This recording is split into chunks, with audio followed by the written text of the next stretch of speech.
And we had a great show here, and man, we had such a good chat with Myq Kaplan. While I was recording. I learned there are 3 people today have told me, and I didn't know until today, that there is a town of Kaplan, Yeah, Louisiana. there Yeah, it's a very popular That's where all the stupid people are couillon town. 29 miles from here. Yep. Yeah. from. Yeah, I used to teach there. I taught 7th grade English there. Well, then, shouldn't they be smarter now? No. All right. He teaches Yeah. 7th grade English to adults. To 47-year-olds. Get them up to speed. Night school. They were on speed. All right. All right. Recording. Everything's good. Everything is red, which Yes. means go. In podcasting, red is go. All right. That's recording. JP, it's all working. We've had some camera issues. You don't want to have just like a conversation for fun. No. Yeah. What are you, a person? I don't want to talk to you. Woo. I need this for the Monetize. If I'm not getting likes, I'm not. Yeah. Hey, everybody. Welcome to We're Dying Down Here with our special guest, Myq Kaplan. Thanks for having me. Happy to be down here. The enigmatic Myq Kaplan. Oh, yeah, you can't pin me down. Cannot understand you. Closed book. Keep it tight. A mystery to the all. vest. Yeah. Not to be confused with the town of Kaplan. No, I'm a human being, not a town.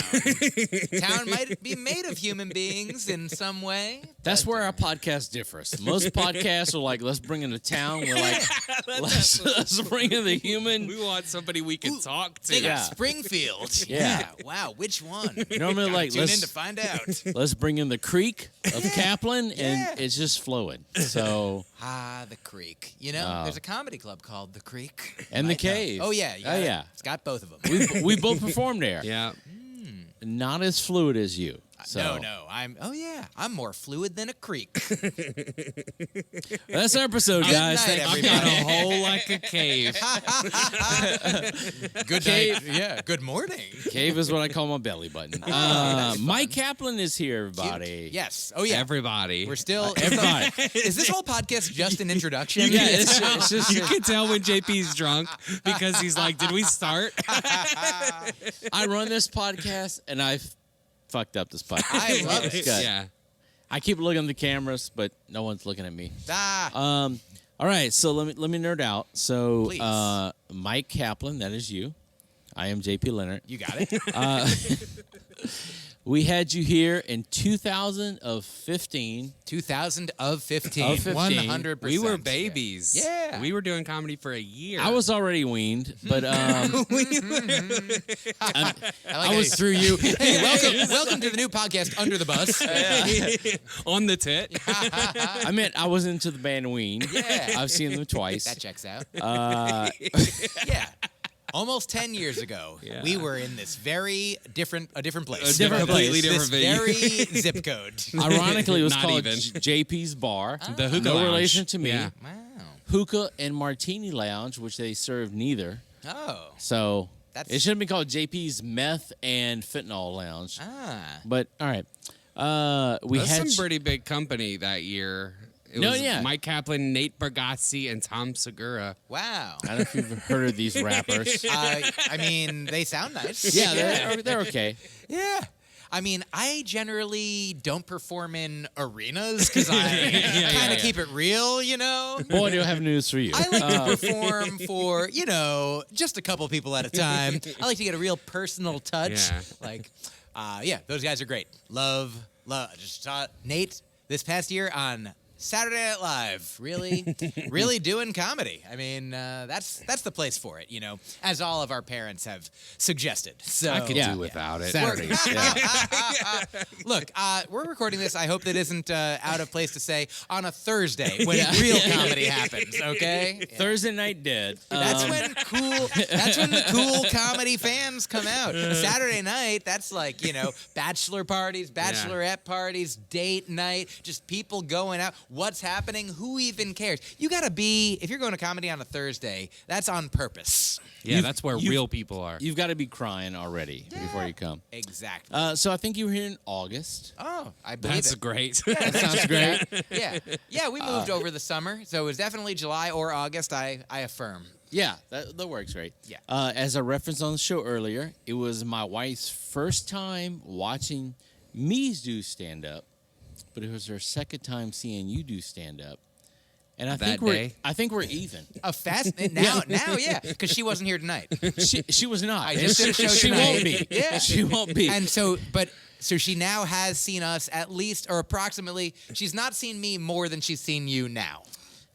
I guess so. Yeah, but it can't be. It's got to be at least even now. Yeah, you're right. At least. Yeah. She doesn't even listen to this podcast. So that checks her out. third time listening to me on the podcast or seeing me may be her third time seeing you.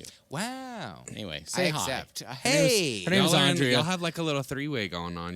Mike didn't even know. I Oh, didn't. boy. You're kind of involved. Andrea, it's a pleasure to be involved with you in this audio way only. She's not Yeah. listening. So Andrea, listen.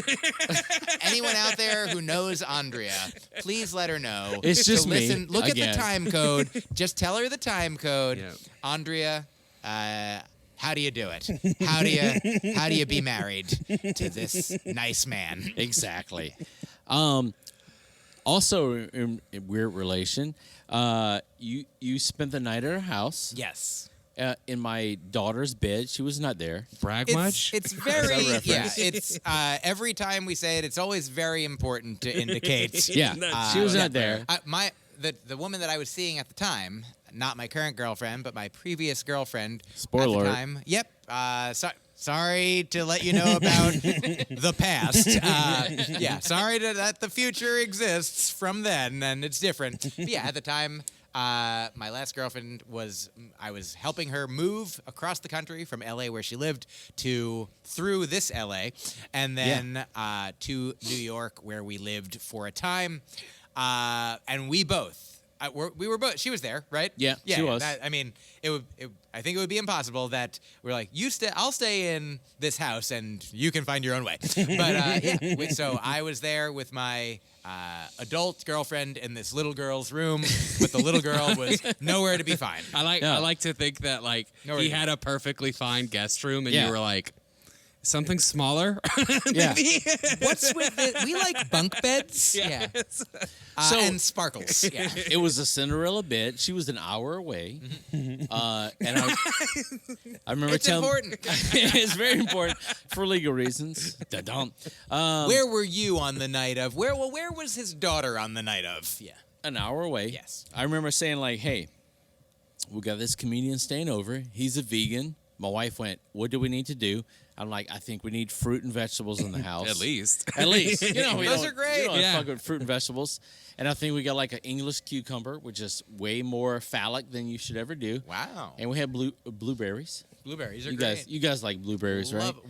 I mean, I can't speak for all. I'm not the spokesperson for all vegans. Yeah, But all vegans. I'll say that I like blueberries, and I know some other vegans that do. So I'll say, I bet a lot of us like blueberries.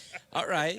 I nailed that one. That's my bet. Yeah. I think you're like, I don't want to stereotype anyone. Like, if there's any vegans out there listening, Call in. Listen, Andrea. If She's there's not any, vegan. No, if there's any vegans named Andrea yeah, listening, and you don't enjoy blueberries, that's fine. You don't have. I mean, they're delicious. Have you? What is it about them? If anyone doesn't like blueberries, please write in or call in and let us know because they're delicious. And why don't you think so? Yeah, they were good. Yeah. Thank you. Sometimes you eat a blueberry though, and there's like a little stick left behind in your mouth. Yes, That's true. called a stem. Yeah. Yeah. Right, but it feels like a stick in your mouth. Yeah, I agree. sometimes. I would. Yeah, try. You can try to avoid that. Thanks for coming to the podcast. It's basically how to eat a blueberry without a stem remaining behind like a stick in your mouth. What you want to do is figure it out. Get it moist. Yeah. spin it up twist it like a. What else cherry did you stem. buy to feed him 10 years We ago? had to when buy he's- 9 when years he's ago. Yeah, at your 9 house? years ago, Yeah. we were like, we gotta go to Whole Foods, English cucumber and a blueberry. A single blueberry. That was it. That was Oh it. Yeah, that was it. I do remember. We like blueberry. Yeah. Okay, well, Yeah. If a vegan's ever coming over, make sure you don't have more than one blueberry, Yeah. or else they'll be very we mad. don't want to like blow it out for you. Yeah. We did the show at JP's Hookah and Martini Lounge. We Right. just called it JP's, no relation. Wonderful show. It was me, Alex Jennings from New Orleans, and then you. I was in the audience. Can You were in confirm. the audience. You did great. Yeah. We had a wonderful show. And then, you crashed the house. I think we had some wine. I totally crashed that night. You totally crashed. And then we had to leave the next day because it was Father's Day weekend. And we had to drive to... And y'all have the same father.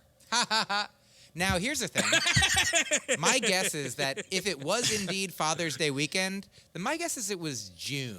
It was June. You got it. You fucking nailed it. That's a good guess. That's all we got the time we have here on That was just my guess. Gregorian calendar. I don't know what that means. Yeah, based on, yeah. sometimes the lunar thing happens. And So let me just let you in on the secret. We Please. left the next day, and I was like, "Oh, Mike and his girlfriend are still sleeping. We have to drive an hour to my wife's parents' house."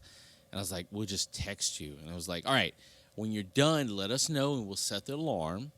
And the whole drive there, me and my wife fantasized, like, what if Myq Kaplan robs our whole house? that's fun. It's like, what if we got home that night and nothing was there? Like, you took the dishwasher and everything. That would have been really something. And I was like, that would be great, but we'd have an amazing story. oh, yeah. And you didn't. You didn't even take the blueberries. I mean, that surprises me. Yeah, that's They're still there. They're still there. They're still there. I would like them. We call it wine, but Oh, yeah. 9-year-old blueberries. very not, yeah. vintage. We Yeah. don't like, not every vegan likes 9-year-old blueberries. Some do. I'm probably in the margins on this one. But, I mean, it's really, if someone, these days, or historically, it's really difficult for me to, I can neither confirm nor deny, of course. I do not remember. But if I'm somewhere and someone has gotten me a reasonable amount of blueberries to eat, and they're like, hey, these are blueberries for you. You can have these blueberries.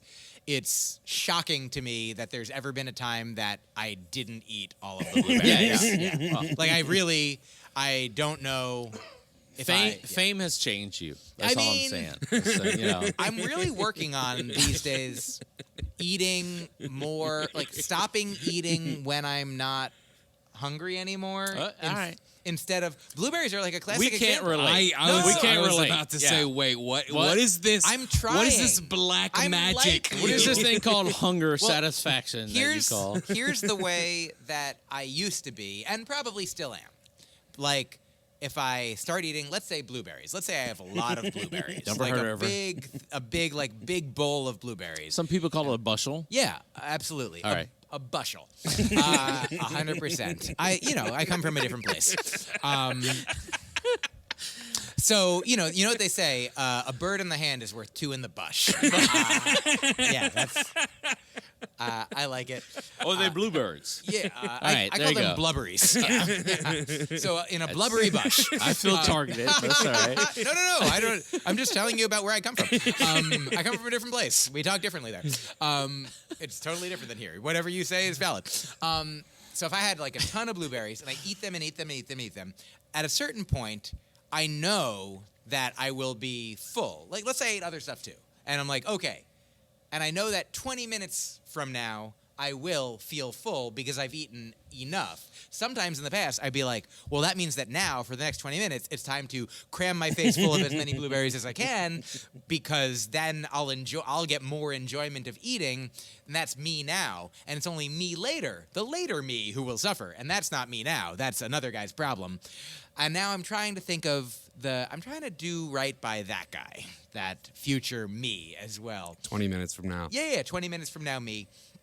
And that's, I feel like, so I have been learning, I mentioned on the show that we just did that I have been learning about Buddhism, and the goal of Buddhism for many Buddhists, I don't want to speak for all Buddhists, but I understand it, is that it's the increase of happiness for all sentient beings and the decrease of suffering for all sentient beings, and that includes both my future self and other people. I'm not going to tell anyone like that you shouldn't eat all of those blueberries or whatever the amount of food is. They're like, I want to look, do what you want, but I just want you to. I want us all to suffer less.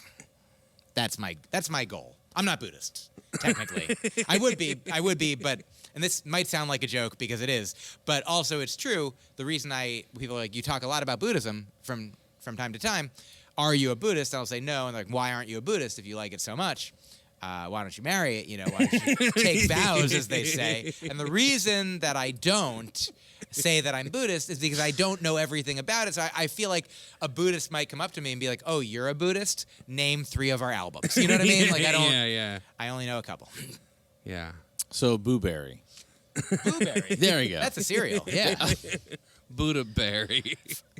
Yeah. Oh, Buddha berry. Oh, I understand. I get it. I'm on board. I'm 100% on board. Well, thank you for coming tonight. That's all the time we have. So that's the introduction to our that's podcast. Welcome to it. Now, I understand this podcast is called We're Dying Down Here, which is very funny. That's a funny name. You've done a great job. Thank you. And is it a problem that I feel like this podcast was like just, like really smoking hot and like we weren't dying down here. So will your audience you just be haven't mad? given us enough time to kill it. Oh, yeah. It's a cholesterol reference. Oh, that makes sense. Yeah, I mean, we are every at us. moment a little closer to our We're all deaths. dying down here. Yeah. But also, you're further south than normal. You're right. As the great philosophers Cake once said, Short sheep skirt, go to long- heaven, Yeah. goats go to hell. Goats go to hell. And in that very song, they say, as soon as you're born, you start dying. So you might as well have a good time. And then they say sheep go to heaven, goats go to hell. I like short skirt, long jacket. Great song. All right. Great band. Thanks for listening to our Thank you. Cake fan podcast. One quick thing. I know we got to go. No, we still got time. No, We're we just gotta starting. go. We gotta We're go. starting. All right, yeah, my bad. Thank you. No, we're just starting. I think it's fun. I like to imagine someone who has never heard of the band Cake. Yeah. So now imagine that person overhearing another conversation or being asked. Let's say just 2 people. One knows the band Cake. The other one does not. The one who knows the band Cake says, "Hey, do you like cake?" And the other one says, "I mean, yes, it's delicious." Yeah. Like that they only know that birthday cake. They're like, yeah, I have one once a year at least. But yeah, I just like, is anyone out there listening or watching doesn't know the band Cake and still doesn't know that there is a band called Cake? Call in. Yeah. Let us know. Write in, call in. That's not a segment that we have. Come on in. I'm not the come on in. We're down here dying. We have a big following of little people, and they call that muffins. Oh. Now I don't know what's true. Okay. Oh boy.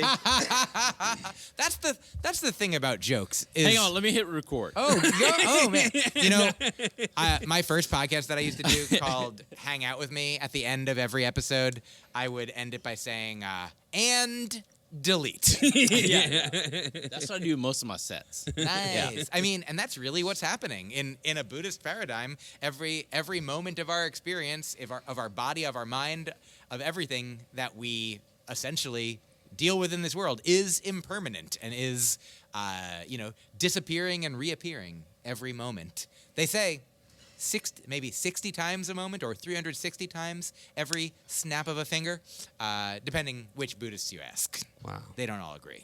We're scrying down here. We're scrying. So what kind of edibles do you have? These are we're sponsored by. Okay. I mean, Ounce we're of not hope. sponsored, but these are, I'd say my favorite vegan gummy edibles. These are assorted sativas. and the company's name is Wana, which is spelled W-A-N-A, but also sounds suspiciously similar Do you to the wanna edible? Yeah, to that, and also, do you wanna marijuana? Yeah. I think that might be something to do with it. But And they're vegan. these ones are indeed vegan and possibly even gluten-free. It doesn't say. It says they are all natural. They're melt-proof, organically sweetened, and enhanced with 30+ terpenes. That's a weird thing. 30+. Why not tell us how many? Could be 32, 37. Can't be 40. They'd say 40. But it. I find too many of our edibles have bacon in them. I don't. So want you those. want the vegan? Yeah, Vegan. yes. Yeah. Vegan. Yeah, Vegan. What Vegan. happens in vegan, Vegan. stays in vegan. Yeah. And what happens in bacon stays out of vegan. But what happens to Kevin Bacon is Oh yeah, a a lot of crime. stuff. You know? Yeah. Is a crime. Yeah, he's straight. Oh yeah. If stuff happens to him, Call in, Kevin. Bring them out. do you know? Can you scoot over? Thank Now, you. I would love for him to be here. I have met him. I've met Kevin Bacon on one or two occasions because I worked at a summer camp. For vegans? No. I Okay. mean, they were All right. welcome, but All right. it was a performing and creative arts camp. I was a music counselor there as an adult. I went there as a camper as a child, and I think while I was a music counselor, Kevin Bacon came to do a workshop because he was in a band called the Bacon Brothers with his brother, Mr. Bacon, and Kevin Bacon and Mr. Bacon, of Jeremy course. Bacon. Yeah. And the reason he was coming to the camp to do a workshop was that his son went to Lil the Bacon? camp. Lil Bacon. Yeah, Bacon Bits, we call him. Lil Yeah. Sm- Yeah. Making bits. Yeah. His cousin, Little Smokey. But go ahead. Yeah. I mean, he's a grown human now. But at the time, I was one of my campers, the campers like that in the area I was responsible for, like gave me a golf ball. And I was like, what's with this golf ball? And he told me, I threw it and it hit Kevin Bacon in the butt. So at one Nice. point, I don't know where it is now. I honestly don't know how I lost it. But So at one busted point, butt. yeah, I owned a golf ball that had touched Kevin, that was 1 degree removed Wow. from Kevin Bacon's butt. Damn. And I mean, where can we go from there? Let's go to a sponsor. All right.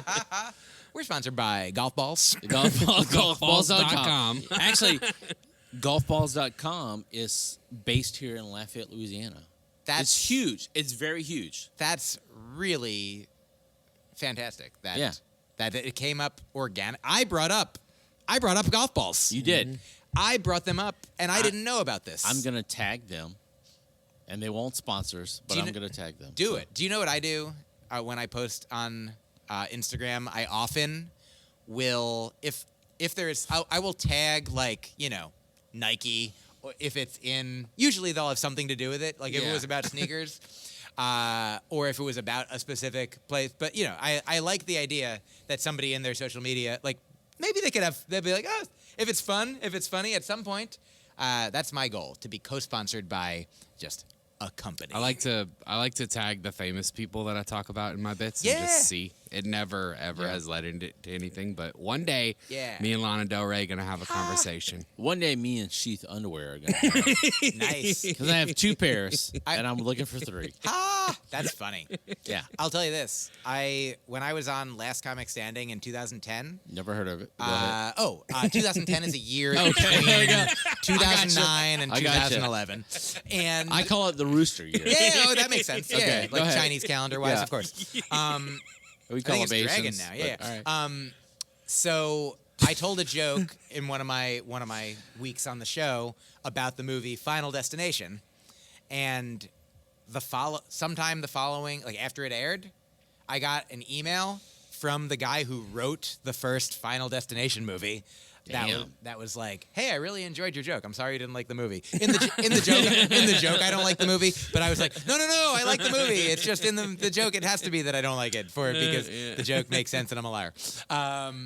But that was really cool. I feel like that rarely happens. Yeah. But another thing. Oh, I I don't remember enough of the details of this story, but another time, something good happened. Damn. Yeah. Oh, clip that. Yeah. Pull it up. All right. Oh, man. It's the clip. Yeah. Pull up the time. Every once in a while. Yeah. We watch it. The year was 2024, which is the one in between 23 and 25. That was. We call that the present. You know, yes, right. that's true. What the thing that happened though, when you said you'd never heard of it, and that's like, I mean, wonderful, perfect moment for that, the classic comedy to happen. Like, I'll give you. No, there's gonna be more though. There's gonna be more. I'm being serious. Yeah. Like, I probably sound sarcastic, but I'm being serious. It was perfect. You did perfect comedy, and. I love that it also gave me the opportunity to create a new comedic moment that had never been before. I'd never thought that it was a really, like, go back a couple minutes and listen to that again. It was so fun. But like, I think I want to shout out my friend Aaron Judge, of super funny comedian who I started with in Boston over 20 years ago. Is he related to Mike Judge? She. Okay. Yeah. Sorry, Aaron, my bad. I should have gotten there sooner. Right. ERIN Judge. Super funny comedian. Oh, not the Yankees baseball player. No, same person. Okay. Yeah, lives a complex life. No, Erin, she's so funny, and she was the person who first this is like not. It doesn't even make sense for me to necessarily be crediting it because it's not something that belongs to anyone. But in my life, I offer this citation that Erin was like, a fun thing that I like doing is like, let's say I'm in line at the bakery and they tell me like what kind of. Wow, I just realized what this is going to be. It's going to sound weird, like I've contrived this in some way. It's going to seem like I'm making this up. You had us at bakery, but go ahead. Yeah, okay. Sorry. So I'm saliva. she's in a bakery, and she gets to the front, and let's say she asks, like, what kind of flavors are these? And they say, oh, these are actually blueberry. This is part of the thing from years ago. These are blueberry muffins. And then she says, if the person behind the counter says, they're very good, then she'll say, I don't get it. And that is the joke. That is super fun to do, to pretend like you don't Yes. understand what a simple thing that you definitely understand is, such as, for comedians, Last Comic Standing, never heard of it. But if you go back a couple minutes, man, this is the podcast where we analyze what happens on this very podcast. So she doesn't work blue. I mean, wait a second. Oh my God. Oh. She only works berry. Yes. She works berry blue. We've hit a Barry Manilow part of this podcast. A berry, many low. This is just Yeah. the intro. We are trying Right, right, down right. I'm here. trying to like get Play to the theme song. Hit it. All right, here we go. We're dying Dun, dun, down dun. here. We're dying down here. You thought we were living up there, but we're not. Dum-dum-dum-dum. Yeah. I'll have some Yes. backing tracks for you later. All right, yeah, we got it. This still. Anyway, Myq Kaplan's here, everybody. Thank you for having me. It's a pleasure. Let's get started. Get started. Hey, let me hit record again. Yeah. Let's. Oh wait, the first time you just hit chord, right? Okay. Now we're recording. I was looking for string twine that could hold us up. Hold on. Chord. Yeah. Paracord. Yes. Record. 100%. That's all we got. You're a wonderful person. I appreciate you having me here on your podcast, in your home, in I don't live this here. town. Thank you for having me in this hotel function room that Yeah. you live in. There is no kitchen. I mean, it's serious. That's one of the bad. Yeah, It's there's fine. a couple rooms away. Anyway, yes. The show tonight was so fun. The show 9 years ago were so fun. Yeah. The blueberries were so great. Yeah, it was great. You were great in the audience. Thank you. I laughed. Tonight. Yeah. Thank you for having me. This is delightful. Yeah, you're a very unique person. Like you can't just exist on a single word. If I give you a word, you have to deconstruct it, you break it down, you chop it up, I cook it. You cook it. I eat some of it, and then more of it until I'm full, and then I feel bad. Yeah, I like how. And then I like we get how back to it. Yeah. It feels like we've got a bunch of unfinished things. Oh, then I poop it out. Yeah. And it acts as fertilizer And for then the I rest write a of set out the of words. my exact Yeah. point. Yeah, I The mean, thought is never finished. I feel like we're always waiting to come back and tie something up. Like yeah. it's so much fun. Myq Kaplan is here. Everybody, roll the intro. So we had you in 2015. Yes. I was a big fan. Again, as I said in the show, it was my first time having you here in Lafayette. It was my wife's second time seeing you. My second time seeing you. We saw you in New Orleans, the Hi-Ho, which was like way back in the day. Yeah. And you were you have a way with words. Does that make sense? That 100% makes sense. If you didn't watch the last 30 minutes of the intro, you have a way with So, words. are you familiar with the phrase "you have a way with words"? Now, as someone who has a way with words, I want to ask Wait, you who this are we talking trivia about here? question. Yeah. So let's say we've established that you do have a way with words. Now, given that you do have a way with words, follow-up question, have you ever heard the phrase, and do you know what it means to have a way with words?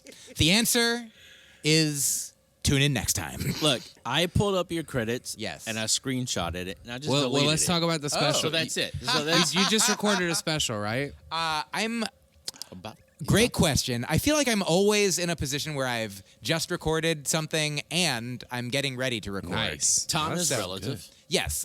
So I will say that here's my recent. I'll give you my entire recording history. Let's go. Okay. Hang on, let me hit record. Yeah. The year was 2000 or so.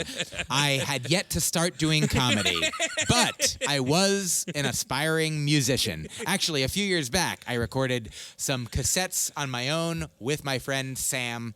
We were both musicians. Sam Kuznets. Okay. Yes. Were you really a musician? Yeah. What did you do? Well, my parents were both music teachers when I was growing up, so I started playing the violin when I was 4, and then I taught myself guitar in high school. Nice. And so my main instrument is guitar. I can play many stringed instruments that are approximately Many like small ones. Mini ones. Actually, I'm glad that you asked because my second or third, depending how you count, music album is, or could be first, depending how you count, or I don't have any. I count numerical order. Yeah, but go ahead. Okay, yeah. So then it would be one of those numbers. Okay. One of those numbers. In 2016, I believe, I recorded an album that is not exclusively comedy music, but is all music. And I think there's probably 38 to 42 tracks, and it's less than that many minutes. Every track is on average less than a minute. Many songs. And I call the album Many Mini Musics. Nice. So that is one piece of my recording history. But when I was starting out doing music that was sort of organically shifting into comedy, because one of the places I found to perform my music was a comedy club because I had funny songs, and I was like, can I perform my funny songs at your comedy venue? But meanwhile, I was performing at a lot of music venues, such as this place in Cambridge, Massachusetts. I think that Joan Baez, maybe Bob Dylan used to perform at, in the 60s. And, it's a folk music venue called Club Passim. And every Tuesday, they had an open mic. You could do anything. Most people did music. Some people did spoken word. A few comedians would show up, get 5 minutes. And I would go there, and they would record every open mic. And they would, you could pay them $15, and they'd give you your set in, a nice mixed way. Which is great for musicians to have live albums. Over the course of 12 weeks, 12 5-minute sets, 60 minutes, 1 hour, a 24th of a day. I'll stop there. Yeah. And then we'll wait for that one to go through my system and poop it out. Okay. That is what I did. I recorded 12 different sets, one song and a couple minutes of jokes each time. And recorded on my own and is nowhere except for my mom's basement now. And an album that was recorded at this open mic, 12 tracks of music 12 tracks of jokes before I even really started doing stand-up. Jeez. And I called the album Open Myq Night because it was recorded at an open mic Spelled night, and my name is M-Y-K? Mike. You understand. MYQ? MYQ is how Thank I you. spelled it. Oh. It was it was a joke before I even did comedy, and now it is the joke that I potentially hear the most. But I recorded of these stand-up comedy albums that I've recorded. I did them in, I think, 2009, 2012, 2013, 2016, 2017, 2019, and 2022. So there's about 7 hours. Oh, and then one this year in 2024. Specials, I did a Comedy Central half hour that came out in 2010. Netflix special that is now on Amazon that started in 2014. And the most recent special I recorded was a dry bar special that I recorded in 2021 and came out last year. And that one's called Live from the Universe. So that's the most recent video project that I have recorded. I will have another one that I'm recording on August 22nd of this year, Gosh. 2024, that will be called Before We Get Started. So let's get started with the podcast. Okay, let me hit record. Yes. I had so many questions. I lost them. please. Where are you recording that at? At a venue in New York City Yeah. called the Actors Temple Theater. It's we wanted for the hour is one that I wrote with my girlfriend, and it's about our relationship. And we've been together. We'll have been together more than 8 years at that point. Oh, wow. And we were talking like in the show. It's about our relationship and sort of my growth in relationships and sort of evolving and shifting and discovering that she is the best person to be with that anybody could be with. I'm sorry that you and anyone else out there listening who has a partner that they I don't believe in him. Yeah. I mean, but some people think that they are very happy with their partner. Probably and not. They might be, but not as happy as me. Is all I'm saying. Is like my girlfriend is the best partner possible for anyone. She's I agree. Yeah. Thank you. Yeah. You haven't even met her, but you get it. I agree. And He follows our blog. yeah. So we wanted, because of the themes of it being sort of about marriage and togetherness and relationship, we wanted to find a place that was some combination of performing space and place of worship. So the AT&T.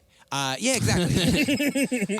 We found this place that is a functioning synagogue, but also is a performance venue. So they have like all the gear in the ceilings that they need for us to A show, yeah. Yeah, for a. So you a can ref- float over the audience. They do praise and worship and stuff there. Yeah. Yeah, Yes. exactly. What did you say? So you can float over the audience. Oh yeah, exactly. Yeah, 100%. Yeah. They have all the stuff so they can say, "Let there be light," and that's perfect for lighting up a show. And I believe that was also about- God's first words. Yeah. What about Let There Be Mike?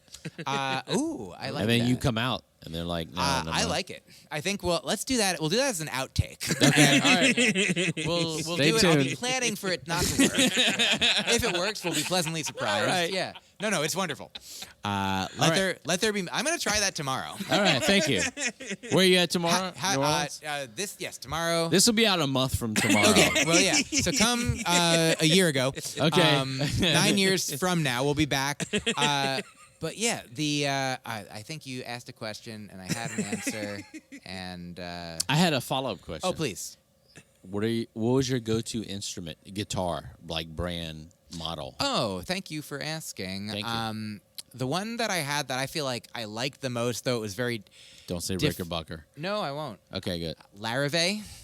Oh, Do you that's know? like nerd stuff. Is it? I don't. Yeah. It's really beautiful. It just sounded really beautiful. Yeah. And the only issue with it was I didn't have a great control over the pressure or temperature changing in the apartment in like the winter, so it would like crack, Yeah. and yeah. it was very thin, which was probably part of why it sounded good. But It's been a whole lot easier if you said Gibson or Fender. oh yeah, I But- don't know those. Okay.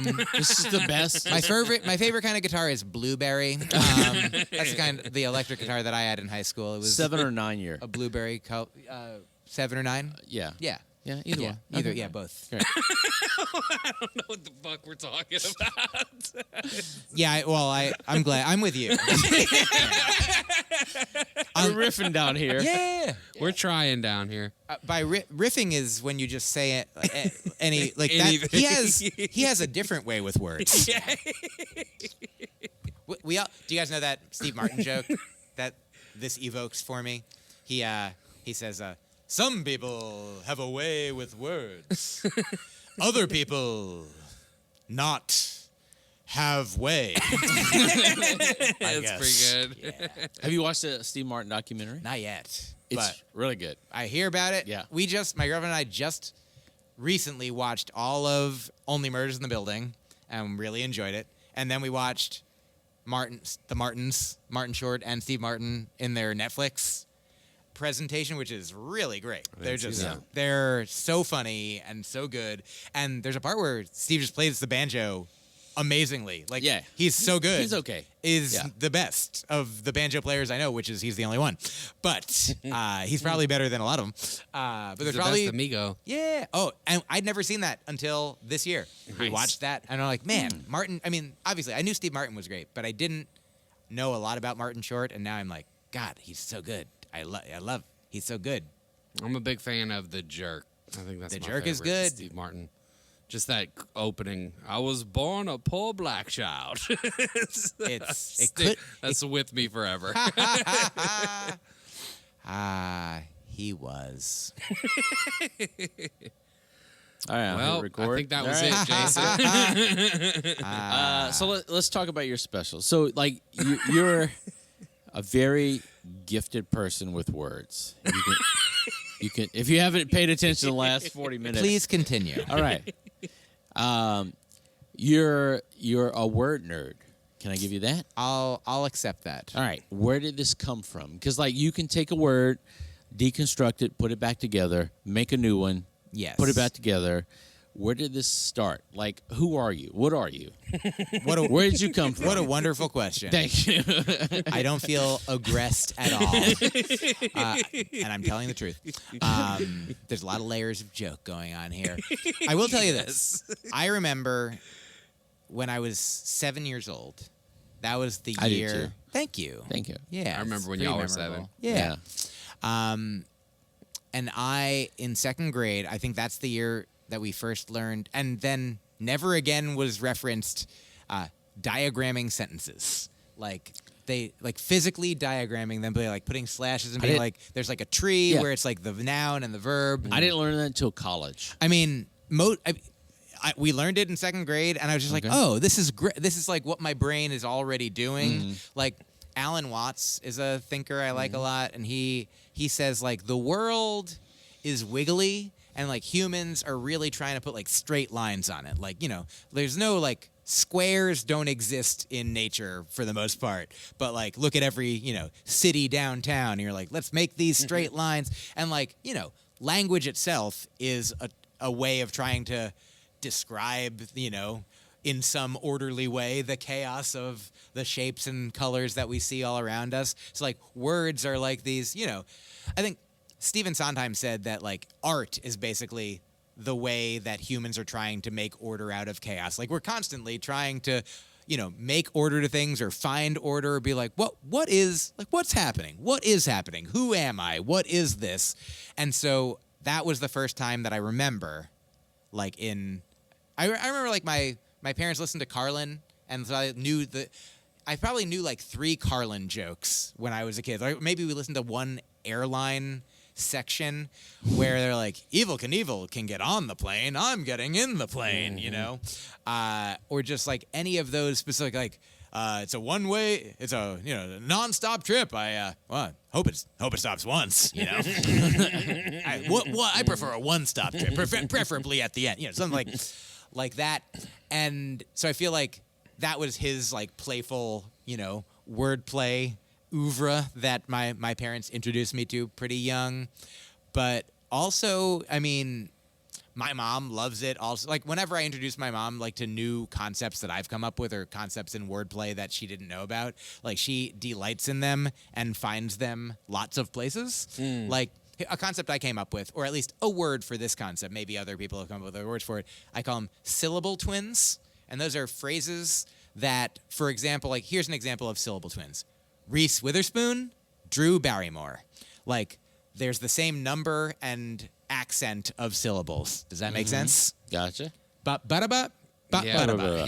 yeah. And so, like, here, like, follow the yellow brick road, and I am the Wizard of Oz. You know, like, they're out there, or you can make them. And my mom loves finding them. She loves finding them so much that she'll be like, "This was almost one," and I'm like, "Almost one." It's so fun. Like just the other day, like a couple weeks ago, I was telling her that I was going to Minneapolis, and she was like, "Oh, just." Somebody was saying the name of a city that was like almost a syllable twin of that. And I was like, oh, was it like Indianapolis, you know? And she was like, Cincinnati. And I was like, wow. Right. Minneapolis, Cincinnatius. I'm like, I see, I get it's look, if you want to have extra fun, you know? I used to be like, no, it has to be, make it straight lines, you know? But I say, have the extra fun. When I was 12, 7th grade. This is like the first funny thing that I remember saying, or the first like laugh that I got from other people that I remember that was purposefully manifested. We were in math class and it was like in between things happening. So I was like, had graph paper and was like making like a fractal kind of pattern on the paper. Like that looked kind of cool, you know, just like connecting different lines in a particular pattern. And I got like a crowd had gathered around me because nobody was doing anything. I was like, okay, let's all look at Myq draw these fractal patterns. And then people were like, oh, it looks cool. It's like a few people were like, it looks cool. And then like this cool kid was like, but there's no point. And then he said, there's no point. And then I got up and I was like, you're right. My pencil does need sharpening. Like legitimately, I think I did need to sharpen my pencil, and I was like, "There's no point." Mic drop. I mean that was like the first Myq rise, you know. So after he punched you, what did you do? Then my parents moved away. I switched schools for the 8th grade. That's true, not for that reason, but Mic dropped. People laughed, and for sure, I'm not trying to say now that everyone at home should be laughing still. But, you know, for a 12-year-old to other 12-year-olds, Yeah. it really got us. Thanks to our sponsor, Ounce of Hope Aquaponic Cannabis Company. Ounce of Hope provides high-quality CBD and Delta-8 through an advanced aquaponics system for the utmost in quality products. Check them out at ounceofhope.com. Start comedy.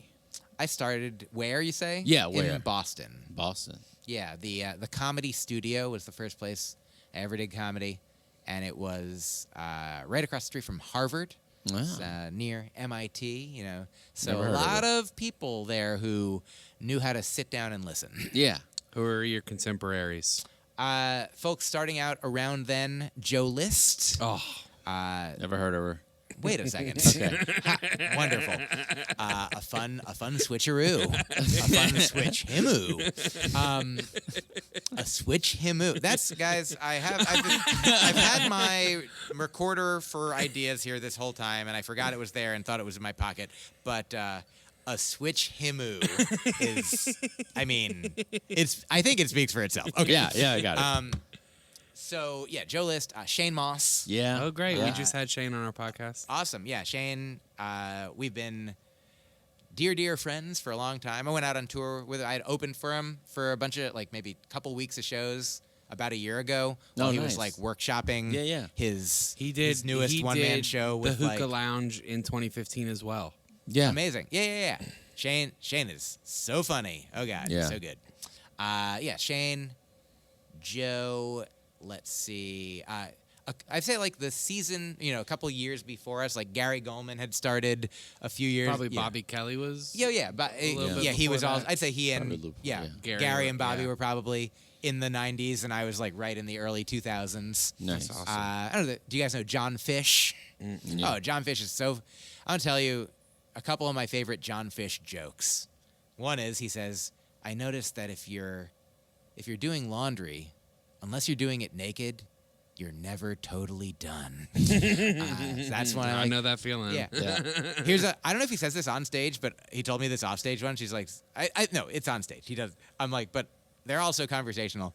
He's like, I feel like, and go, everybody stream his albums on Spotify, or do something that make him get money for me telling his joke right here. Okay, this will be, in conclusion. F-I-C-H-E or S-H? F-I-S-C-H. Okay, there you go. John, J-O-N-F-I-S-C-H. Check him out. I think that his most recent album is called Hinged. Okay. I think that's right. Like unhinged, but hinged, the opposite. So, okay, here it is. My final John Fish joke for right now is he's like, sometimes as a comedian, paraphrasing here, he's like, sometimes I'll be at a party and somebody will find out what I do, and I feel like they might leave the conversation and be like, that guy was a comedian? Not that funny. So he's like, now I just started telling people that I'm an accountant. So that way, people will leave the conversation thinking, that was the funniest accountant that I've ever seen. That guy should do stand-up. John Fish, everybody. John Fish. Bring him out. So you started in Boston. Yes. Oh, sorry. A couple years later, Josh Gondelman, y'all know. Yeah. Josh Gondelman's a good buddy from there, too. And there's a lot of folks that are still there. But, yeah, I'd say those are a couple of the folks that have nationally expanded. Did you make the move to New York? Yes. Okay. Next question? Yeah, thank you. Two-part question. What's the deal with the food? Did you make the move for a stand-up or? Great question. Thank you. So I started really pursuing stand-up in Boston in 2002. And then in 2008, I'd been also in grad school this whole time, and I wanted to stop doing that. Doing what? Let's nerd out. Linguistics. Oh, yeah. The study of languages. Nailed it. There you go. Yes. Yeah. You are right. The study of pasta, but go ahead. I sometimes say it's not the study of linguini sticks. Yeah. That's the Italian bread, yes. Yes, I was getting my master's, but mostly just living there as a resident assistant at Boston University, so I could just have free housing to be able to go out and do comedy. And so I thought that I would eventually leave the school, move to New York. I grew up in New Jersey, so moving to New York was like moving back towards home. And I'd been to New York a lot, but I was in like a comfortable position in Boston also. Like 6 years in, I felt like I had, my first wave of being like realistically, like I actually remember Joe List one time, like we started out together, maybe 2002, give or take a couple of years. And I remember he saw me, we were on a show together in 2006, and I think he hadn't seen me do like a real set, in a long time. And he was like, hey, I forget if he said that was funny or now, like there was something about it that I understood. I was like, oh yeah, up until a year ago, we were just like not good. Yeah, I know. I know that feeling. Like it was okay. Yeah. But that's because nobody's good. You can't be as good as you're going to be, only a couple years in compared to 10, 15, 20 years in. And so I remember that felt like really nice that I'm like, oh yeah. Like I was like, Joe's so funny. I think Joe, the opposite of what I just said. He's always been funny. Like, in a similar way to how he's grown and evolved. But yeah. So that, I remember Joe seeing me there at the Comedy Studio in 2006. And that's 4 years in. So 2008, I took a trip to New York, and a friend introduced me to a woman who he thought I would like, because they had dated and were now friends, and we're like, your guys are good for each other. And then I fell in love with this lady, and that was like April of 2008. And then I was like, I'm going to leave school in May of 2000, and I'm not going to live at this place anymore. And so I'm going to move somewhere else in Boston. And she was like, why don't you just move in with me? Because I need a roommate, and you're going to eventually want to move to New York. And so that was like the major logistical impetus at the time was I moved in with a woman that I'd met 2 or 3 months earlier. Oh, wow. And, And then we lived together for like 2.5 years. Wow. It was a good relationship, and we're still friends. And she's a very funny comic, and her name is Myqa Fox. Nice. Myqa, MYQA. MYKA is how she spells her name Pretty for close. real. FAUX. Yeah, it was weird. We're like, our names are weird and but Yeah. similar. It's kind of if you go by names, it works out really well. But So what was New York, the scene like then? Like, what was there? What took you? How long did it take you to go from like being a new resident there to like doing like book shows, showcases versus like the grind? So I entered. I was in this period of time between like 2008 and 2010. I entered and like won or did well in a lot of contests. So there's like a few different contests in New York. I was like, one is like, it was at Caroline's during the New York Comedy Festival. It was called like New York's Funniest Stand-Up. Yeah. And like Julian McCullough won it one year, and then the next year when I moved to New York, I won that. And then that got me like able to start working at Caroline's because the competition happened there. So like got to start opening for like, I opened for Patton Oswalt and like Kathleen Madigan, or maybe that was in Boston. Jim Norton once, like weird, like just anybody like. I got to open for people there on the weekend a bunch, and that was, I think, the first big club that I like kind of broke into. There was another club called Comics with an X that I recorded my first album at in 2009, and so I would do spots there, and then like Stand Up New York and Gotham, like sometimes. I'd just done live at Gotham on Comedy Central in 2008, and so I was like, all right, I have a TV credit. Does that get me into the clubs? And they're like, 48 people have your TV credit this year. And this is the 4th year of this show, followed by like 15 seasons of Premium Blend. Yeah. There's a lot of comedians in New York. I mean, it's better to have a TV credit than not. But, like some clubs you sent a tape, some you auditioned in person. But I got on like more TV shows than clubs in New York came later, and it was when I did Last Comic Standing in 2010. I think like a month after I had gotten in the top 5, I got a call from another comic that was like, "Hey, SD at the Cellar would like for you to audition because of having been on that show." And so I auditioned, and I got past there. And then once I was past there, then I feel like some dominoes fell where like other clubs were like, oh, then that will do for us as well. And so I started working. The comic strip was going on, but then also tons of like indie shows and like shows in Brooklyn, shows at music venues. Yeah. There's just. I mean, that's not a common way to get invited to the Cellar. No, I think I say you're right. Yeah, normally from what we hear, everybody comes on the podcast, tells us you need 2 strong names to vouch for you, bare minimum, typically. Yeah. Or so David to Tell. hear, Yeah. Right. Yeah. So to one hear David that you Tell, got one the Colin call, Quinn. So to hear that you got the request to go, that's awesome. Yeah, it was. I mean, I do think that it's an exceptional situation where if you're at the time that show was like the biggest stand-up show like on network television. Yeah. Not that there were tons of competition, but Right. it was like it was a nice big thing for comedians.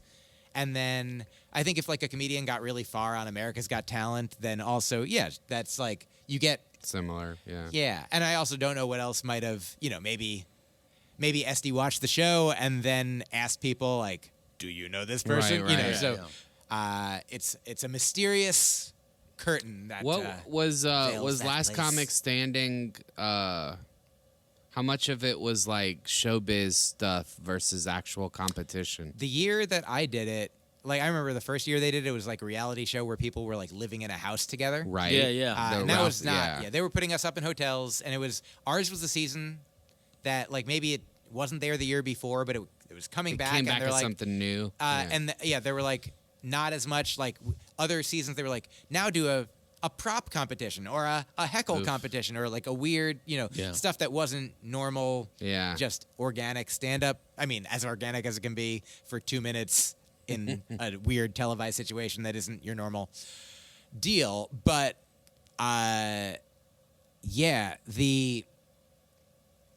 Sorry, lost the thread for one moment. we're talking. We're going to sponsor. We'll go to commercial. So Wana Edibles is the reason that we have to go to this sponsor because it is the reason that I lost the thread. I know we're talking about. I want an edible. Oh yeah, so Okay, it was. right. I got it. And we're back. It was the season.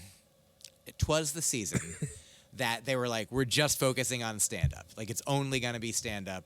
Like just you're not gonna. There'll be interviews, with us where they tried to be like, so who do you think you're funnier than? And we're like, everybody here is very good, Yeah. Like who were you on the show with? Roy Wood Jr. Mike DiStefano, Yeah. rest in peace. So I came in 5th. DiStefano came in 4th. Roy Wood Jr. came in 3rd. Tommy Johnigan came in 2nd. yeah. Jesus Christ. And Felipe Esparza. Wow, won what a that year. cast. And then in the bottom 5 of the top 10, ridiculous that they would be here, included. So there was a guy named Jonathan Themius. There was a guy named Maranzio Vance, who is super funny. And then the other 3, hold on, oh yeah, James Adomian. Oh, James is so great. Rachel Feinstein. Wow. And Lori Kilmartin. Wow. Friend of the podcast, Laurie Kilmartin. Yeah. She's so goddamn funny. She's one of the best joke writers I've ever seen. Ever. And that's the top 10. Then from back to the semifinals, people who didn't make it through all the way from there, people that I defeated technically by these measures include Shane Moss. So funny. Nikki Glazer. Jesus. Joe List. Jeez. And then probably lots more people who are, Lil Rel, Howery. Okay. So many people who have achieved many things. Incredible. But they were only a semifinalist. Hey. Losers. Yeah, that's I forget even what I mean. Like yeah. So pretty Wow. good. I have a way with words. And what you just heard there were, I'd say, phonemes or phones. Those are just sounds. Those were sounds. The building block of words. Yeah. Can't make words without sounds unless you're just writing it down. That'd be fine too. You can just write it down if you could want. type it. Yeah. But you can do it quiet. You don't have to talk. So anyway, So Myq Kaplan's not Myq here. Kaplan's not here tonight. So New York's been your staple Since 2008. Were you ever enticed in like an LA thing, or was the New York your driven part? I think it's Matthew Broussard. Do you guys know Matthew Broussard? We call it Broussard. Oh yeah, sure. Okay. Yeah, Matthew Broussard, a Very comedian slash ugly guy. town here. Yeah. Fat guy, very out of shape. Yeah. Cannot. You get him. Yeah, Matthew. People confuse us as Matthew Schlubby. Broussard. Yeah. Yeah. I mean, wait, this isn't the double Matthew Broussard show? Yeah, it is. It is. The Broussards. Listen, stop laughing. I'm trying to tell a story on a comedy podcast. I believe it's Matthew Broussard who once said, Put down those carbs. very good. Yeah. Who also said at another time, to be funny, on either a radio show, a podcast, or in his act, he says, New York is where you want to go when you want to get better at stand-up. And LA is where you want to go if you want to get worse at stand-up. Nice. There is just volume-wise massively more stand-up to do in New York, like on just per capita, per space in the city, like just so many clubs, so many venues, so many shows. So that's what I love about New York. If I got a job in LA, I love it. I love going out there. When I did Last Comic Standing in 2010, pretty much from that point on, every year I would try to go out to LA a few times, enough that people would see me there frequently enough that they'd be like, surprised that I don't live there. Yeah. That's what I wanted to trick them. Interesting fact, I was at Matthew Broussard's Comedy Central half-hour recording. Wow. Was that down here? It was in New Orleans. Yeah, actually in New Orleans. that was pretty. It was I great. remember that Him and season happened. Naparna. Oh, that's so great. What a same show. lineup. Yeah, beautiful. Yeah. I want to hear a funny story. Okay. You don't have to. No, I'm in for it. Close your ears. Listen. Oh, you're a funny story. I've heard about comedy. Let's go for it. So this is about for my Comedy Central half-hour taping, I was paired with the Sklar brothers. Y'all know the Sklar Familiar. brothers. They're great. I love them. The day before our taping, I was went over to the place to like fill out paperwork, and then I overheard somebody. I love this so much. I might love it more than anyone, and I apologize if that's so. But I overheard loudly the announcer practicing people's names, like the Saturday Night Live style, like just the very opening of the special. So I just listening as I'm filling out my tax forms, I hear Pete Holmes, Amy Schumer, and they get to the Sklar brothers, and it goes Sklar brothers. That's so silly. I was like, I hope somebody tells them that. I mean, that's so. It's obviously the Sklar brothers. Are you? Hold on, you're not the Sklar brothers, son of Dr. Joyce Brothers from another Smothers. Now, comedy doesn't always have to make sense, but I like it too. I like it too. Some say comedy doesn't always have to be funny. Yeah. And those people suck. George Carlin is a famous comedian. All right. And he has large swaths of non-laughter in many of his specials. I mean, by design, on purpose. He's not trying to make people laugh all the time. Sometimes it's just doing a poem or a rant or a thing. And can you imagine if all the people who said that Nanette doesn't have a lot of punchlines in it, imagine if they looked at Carlin. He doesn't have a lot of... You heard it here first. George Carlin doesn't have as many laughs per minute as Nanette. That's the take. Yeah, I feel like, too, what's interesting is a lot of comedians, I feel like, start off with a lot of punchlines. And over time, they're putting out material at a faster rate, and they're not writing as many punchlines. So they're writing the same number of punchlines, but normally they'd spend 2 years on a show full of enough punchlines for 2 years, but then they want to put out a one in a year, so they only have half as many punchlines. Yeah, but just as much time. It's noticeable. So your first, what was the dark What was her name? one? What was that? Which one was your first special? So that was my first hour special. Yeah. Yes. So how that material was tall, dark, and handsome? No, small, dark, and handsome. Dork and handsome. And there we go. I got it. Ugly. No, it was handsome. That's correct. Yes. So that was my third hour. But so how long have you been working on the material? Great question. Thank you. So my first album was made of stuff from 2002 to 2009. Then between 2009, let's go back to that. Okay. That's a big chunk of time. Yes. I know a lot of comedians who their first album, it's kind of like in a band. Like this is all you've been working on. Yes. You get that, boom, you put it out, and then you go, oh shit, what do I have next? Yeah. Like, did you when you did that first one, did you have to did you pretty much shoot all your material? Was that it, or then you kind of start over? Want to give a big shout out and thanks to our sponsor, Gator Custom Graphics. They are a local full-service sign shop specializing in banners, wide format printing, and vehicle graphics. From your business card to your storefront, Gator has your sign and printing needs covered. Check them out at GatorCustomGraphics.com. So, yeah, yes and no. I would say that was basically, the 45 to 50 minutes that I knew that I had. Like, I had a notebook full of other, I got been to some open mics, and I had a few minutes. It was the cream of the crop.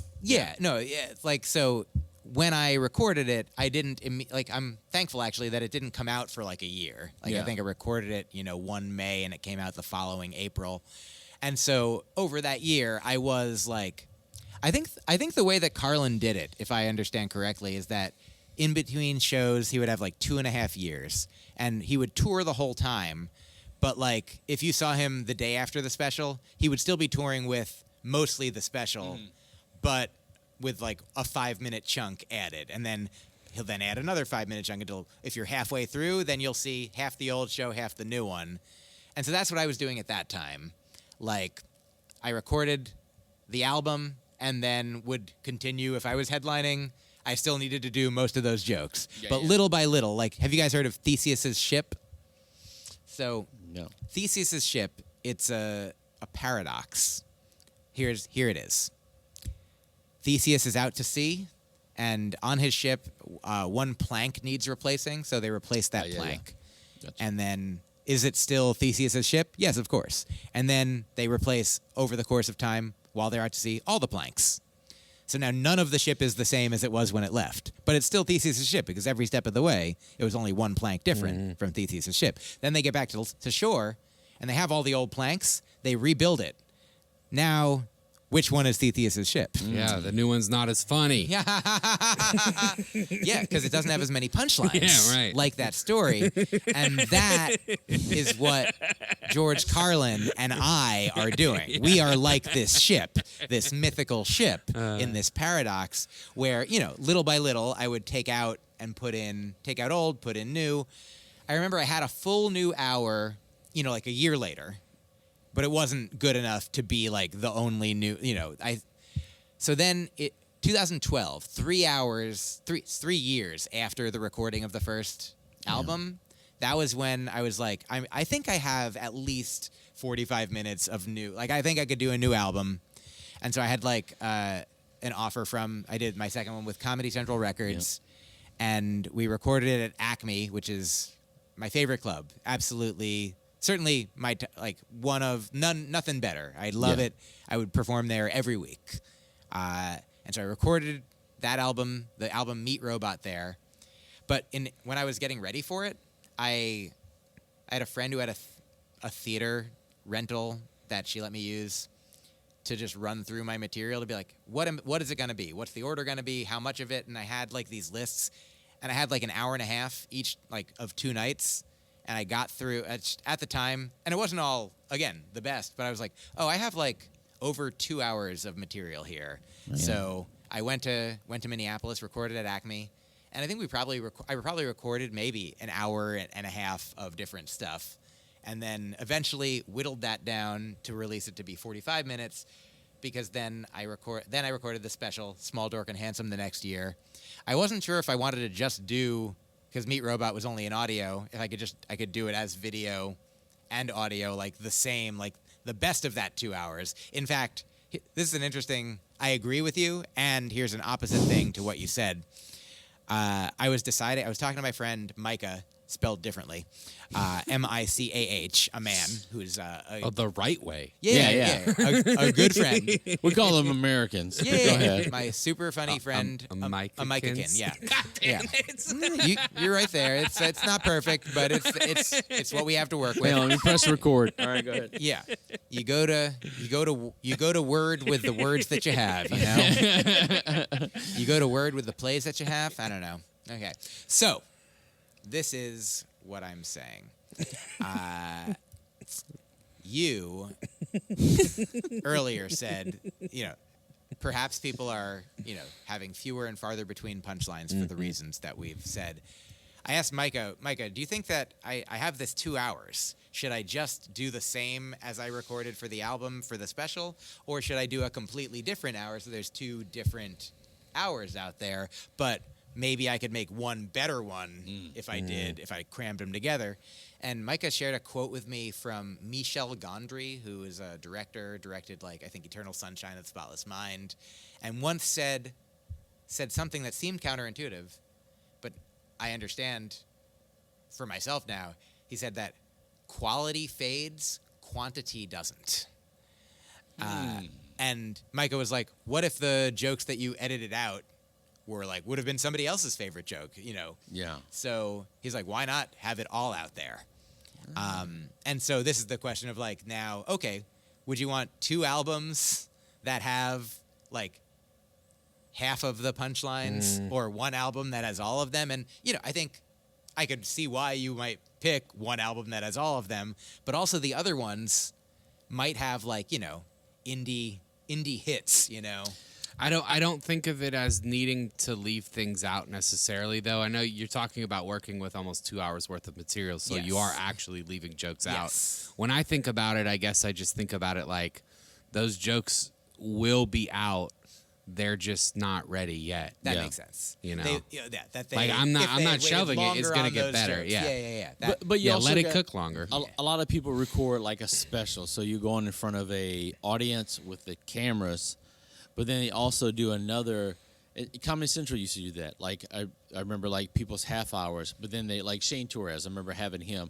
He's like, I just recorded my Comedy Central half hour, but then I'm also going to record my hour separate, and that's a totally different feel of a show. Oh yeah. And you got like, even if they're the same length, you've got a totally different show because of the different crowd and the feel of it, the expectations of it. Yeah. Also, obviously every comedian is different. You go to a one-liner comic is gonna have you're gonna have a different perception, a different viewing experience than of like a more measured, like long drawn out storyteller, perhaps. And then I feel like that's obviously you can have your own taste of like maybe you're a Dave Attell guy, maybe you're a Maria Bamford person, but the same way that there's like, obviously different comedians will have like hopefully their own unique genre that is, unto themselves and nobody else. Like nobody else is like Reggie Watts or, Rory Scovel or Kate Berlant or whoever I just said before. Maria Bamford, my favorite. Aparna. Everyone we've named. It's just that the goal is to like create your own genre, create your own music, create your own instrument. And sometimes, like, you might like, I don't know, I could see somebody liking, actually, I knew somebody who liked Louis C.K.'s earliest work more than his jerking off in front of people. And that was his best work. Yeah, I'm a fan. So no, but they truly liked his absurdist, earlier stuff over like Chewed his Up realistic, and, stuff about his family, which makes it. Some people prefer absurdism, some people prefer realism, and it is interesting when a comedian like shifts their own like genre or style or type of being in that way that you might be, like I love Paul F. Tompkins' first album, and I love all the stuff that he's done since as well. But I could imagine people being like, I wonder what other just weird, silly things he's thinking about that aren't in his life. And he's probably incorporating them in some way. But what you're saying resonates with me hardcore because just a good example would be I love Tom Segura's first two albums. All of the specials I could do without. Just because he switched to storytelling. Not that I don't like storytelling, but I just like the jokes. I like club comedy. I like to be held captive, and I like to be trying to catch up to the last joke while I'm hearing this next one. Which kind of goes back to earlier what I was saying. Like, a lot of people's first special, they've been doing it 8 to 10 years. Like Chris gonna be tighter. Charpentier, he was a Denver comic. Like, I remember watching old stuff with him and Sam Talent like 8 years before his first album, and it was the same stuff that was on there, but like it's the evolution. But like you hold on to those. I mean, you think about like, we're 10 years in. You think about like I still have jokes that I started with that I have not given up yet because what am I going to do with them? And it's like you either just you let them drop or you hold on to them till they're born within the world. So. We're not releasing anything to nobody. You could. I've got stuff that's probably 5-6 years old, easy. Yeah.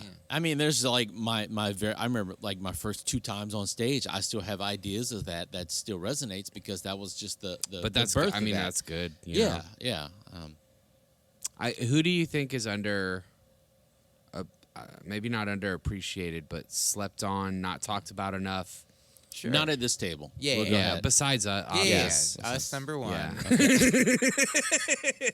I mean, and I guess it sort of depends because like we've named some people who are like like Roy Wood Jr. and Yeah. like Laurie Kilmartin. I mean, Rory they Scovel. are. How about Nick Vatterott? Nick Vatterott. Oh, I love is, Nick. He That's is a one of beast. my. Yeah. I think he is I met one him of at the funniest Skankfest people. this year. He is so funny. Can I tell you a tweet of his that I like? Sure. It's so. Oh God, it's one of my favorite things. He says, paraphrasing, he says something like, "Here are my 2 favorite quotes from Jerry Seinfeld. Number 1, the audience is always right. Number 2, I don't perform at colleges anymore because they're too PC." Yeah. He's a beast. I got to sit down and play roulette with him for a while in Vegas. It was very fun. There was a drunk girl who mistook him for Todd Barry and kept calling him Todd Barry. My God. And she kept going, "You play a small but pivotal role in Booty Tank." She's a Todd Barry fan. Yeah. At the roulette and table. doesn't know that You it's can tell because Nick was happy. Yeah. Wow. Do you know Nick's joke? I forget if it's on an album. It might be. I think it's in his like maybe newest special, but it's just about a real time when I think he's at like a festival, and overhears a woman say, "Oh, I know a lot about comedy. My friend once saw Bill Murr." He's like, "I don't know if that's Bill Maher, Bill Murray, or Bill Burr." And she's saying that she knows about it because her friend. Yeah. It's osmosis of comedy. So God, yeah, Nick, he's one of the funniest, and yeah, I think people don't talk enough about Nick Vatterott. There you go. yeah, he's a beast. You heard it here first. Oh yeah. All right, Myq Kaplan, if that is your real name, we've kept you for a long time. That's true. You ready to get this believe podcast it. started? Yeah. Hey guys, That's everybody, the we're intro. here with I'm Myq Kaplan. Myq. We're Kaplan. dying now. Thank you. Tell us who you are, what you are. Where we could, the only Where we thing that can matters is find where you. people could find Yeah. you.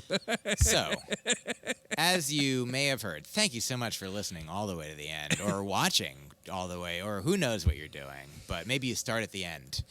Benjamin Button style. A callback to the show that I just did that no one, I mean, if you were at the show, bonus joke. But minus a joke. Minus joke or bonus joke. And so where people can find me is minusjoke, bonusjoke.com. I got to get it. No. Myq Kaplan is spelled MyQKaplan. Put that in to wherever you want. Find my albums on your streaming service platforms. Yeah. Find my live shows at my website. Follow me on social media. Listen to my podcasts, Broccoli and Ice Cream and The Faucet. And there's some. Oh, I have a newsletter. It's at myqkaplan.substack.com. It comes out for free, mostly once a week, and also Mostly just Israel versus Palestine stuff. no, mostly 1 week Israel, 1 week Palestine. Yeah. Bye week, Gaza Strip. Yeah. Yeah. The Gaza comic strip. Do you know who books that?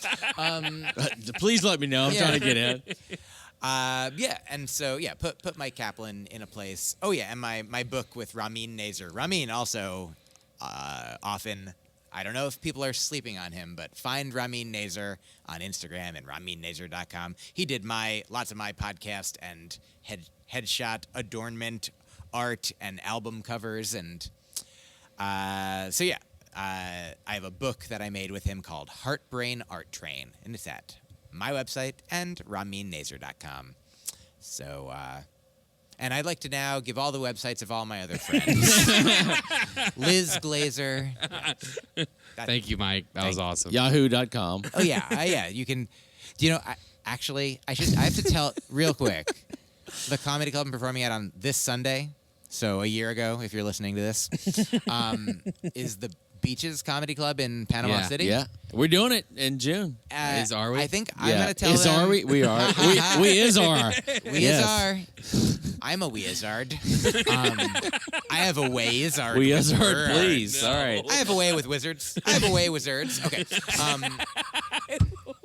I have a way with wizards. Syllable twins. So this is what I'm saying. I was going to tag the club on social media, but on their website, where it usually tells you how to. It's like there's the Instagram image, the Twitter image. You click on them, it brings you to that. You click on them. I think it's for their Twitter and their Instagram. It just goes to like Twitter.com, Instagram.com. Beaches the movie Not with their site. Yeah. No, not their individual. Son of a beach. Beaches the movie with Bette Midler. Yes, All right. that's correct. That's all I got. There's a lot here. They're dying down here, guys. Ladies and I've got gentlemen. no problems, and a beach ain't one. Thank you. Yeah, those are that. So you can find me at those places. You know how to find things on the internet. You got this. You found this on the internet. Find me. Or did you? Comedian Myq Kaplan. Woo. Yay. Yeah. Oh, did you hit record? Fuck. All right. No. Thank you very much. We had a wonderful show tonight. Thank you. This is. You're so welcome fun. back anytime. Thank you. I'll do it tomorrow. Another 9 years. Okay. We'll yeah. Okay. We'll do it tomorrow. 3 or tomorrow. Those are my only two. Take them or leave them. Myq Kaplan, everybody. Yes. Thank you. So good. And